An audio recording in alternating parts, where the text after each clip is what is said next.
And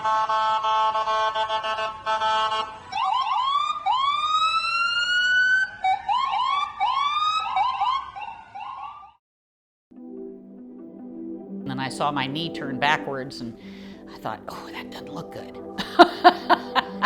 And it wasn't. They decided to take the whole thing. I was in the ICU for 9 days. I couldn't even use a bedpan because everything down here was all broken. I would get on the horn and say, clean up on aisle 9, please. And they would come and clean me up.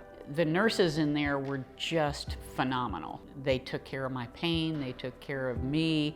One of my doctors had told me, your attitude is just so positive, you should come back down here and volunteer. This kind of put me in forced retirement, and I said, okay, I'll do something with this. You have to decide that you're gonna do something other than nothing. The TSN, Trauma Survivor Network, is a network that will connect you with other trauma victims that need maybe some encouragement, maybe a little knowledge of what's coming next, especially if they're an amputee. Because once they've lost a limb, they're not getting it back. And so when I meet people and they're in a real hard place, some of it is just somebody to talk to that understands and has been in a place of injury like that. They're injured now, you were injured, and you're still being productive and still moving about and doing life as it is. I think that gives them hope.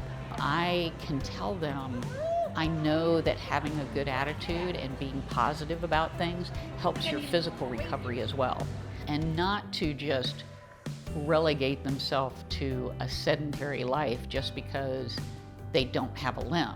You do have to make yourself do the rehab because you'll be glad you did later when you can move a lot better than you can now. It's helpful to them, you know, and it's helpful to me to see how far I've come from where I was. I'd rather give than receive anyway, and when you give, you get back anyway.